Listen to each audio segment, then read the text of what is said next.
Ukrainian drone, ST-Ryki Russian helicopter, and a Mi-8 worth millions lost the sky in seconds.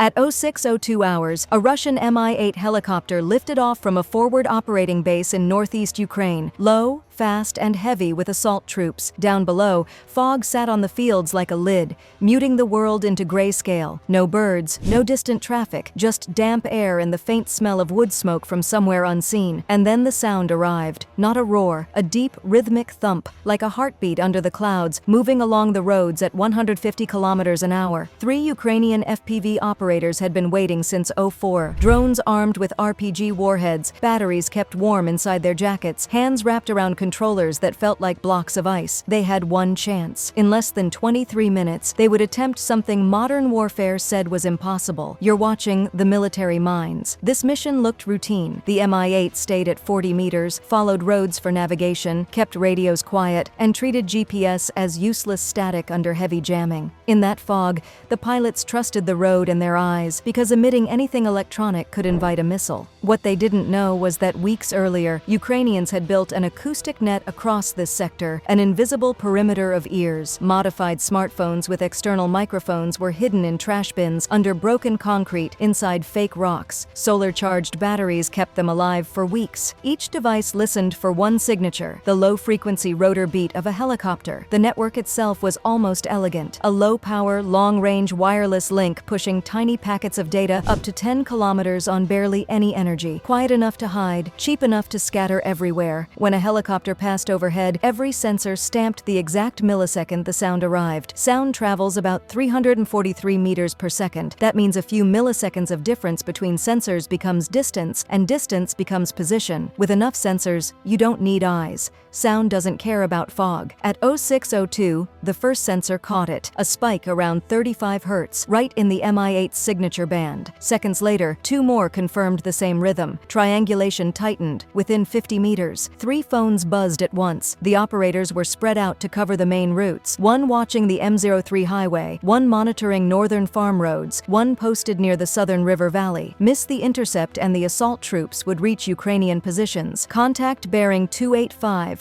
Speed 150, altitude 40. Every update refined the equation. And that morning, the air itself helped. A temperature inversion bent sound back down, turning the atmosphere into an amplifier. The Mi-8's rotor beat carried farther than it should have, punching through tree lines and canopy like a drum.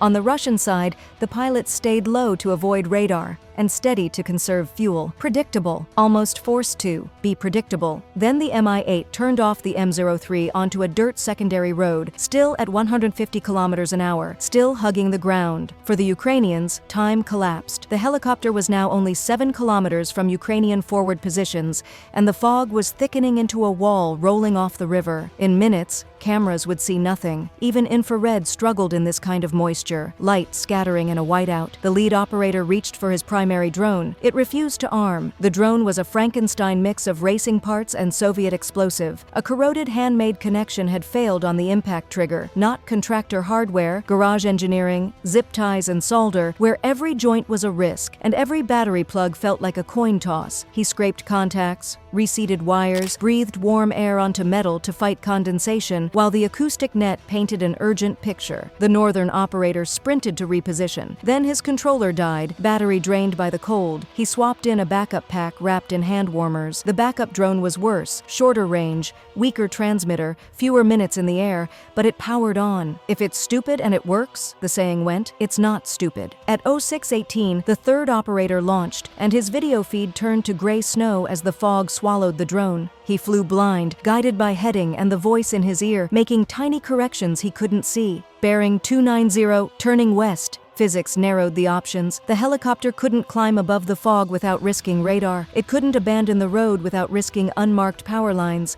It couldn't slow too much without becoming a target. It had to keep moving forward. At 06:21, the Mi-8 burst from the fog exactly where the geometry insisted it would. Visual confirmed. Battery check, 60%, 3 kilometers to cover. The drone topped out at 100 kilometers an hour. The helicopter cruised at 150. A chase was impossible. An intercept, getting there first, was everything. At 06:23, the lead drone reached the ambush point and hovered 5 meters above a field beside the road, rotors barely turning to conserve power. Battery fell into the red. Cold air increased internal resistance. Every pull on the throttle would cost more than it should. The operator chose analog video, grainy, noisy, but fast. Digital would look cleaner. Digital would also arrive late. In a shot like this, delay meant miss. Somewhere behind the Mi-8, a Russian electronic warfare vehicle detected something and began scanning for the control link. But the Ukrainians weren't sitting on one frequency. Their system hopped channels rapidly, dozens of times per second, turning the signal into a moving target. The Russians could sense it, but couldn't pin it, like trying to block a conversation while the speakers switch phone lines mid-sentence. Then the sound arrived. The 5-blade rotor beat grew louder through the fog. First a suggestion, then a presence. The acoustic team kept recalculating, tightening the track, reading tiny shifts in tone as the helicopter moved. 30 seconds. For an instant, sunlight flashed on canopy glass, just enough to lock altitude and speed. 300 meters, 40 meters high, 10 seconds. At 06:24, the Mi-8 passed overhead. The operator shoved the throttle forward. The drone climbed into rotor wash. Turbulence twisted it hard, trying to throw it sideways. The feed degraded into more noise than picture. The operator flew by instinct, micro-corrections, muscle memory, thousands of practice runs where a mistake meant a reset. Here, a mistake meant the helicopter would be gone.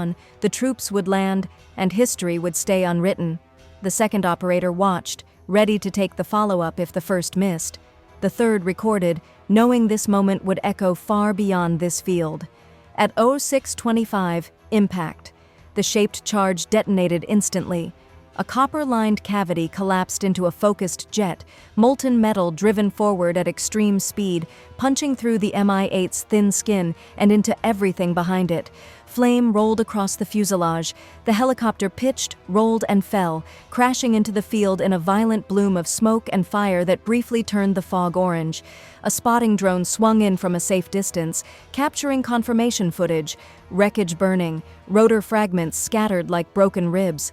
The Russian jamming crew wouldn't learn the truth until an emergency beacon activated. By then, the Ukrainians were already packing up, antennas folded, drones broken down, moving before artillery could answer.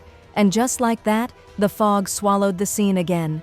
A $500 drone, built from hobby parts, guided by an acoustic network, and flown by soldiers with steady hands, had just done what planners said couldn't be done.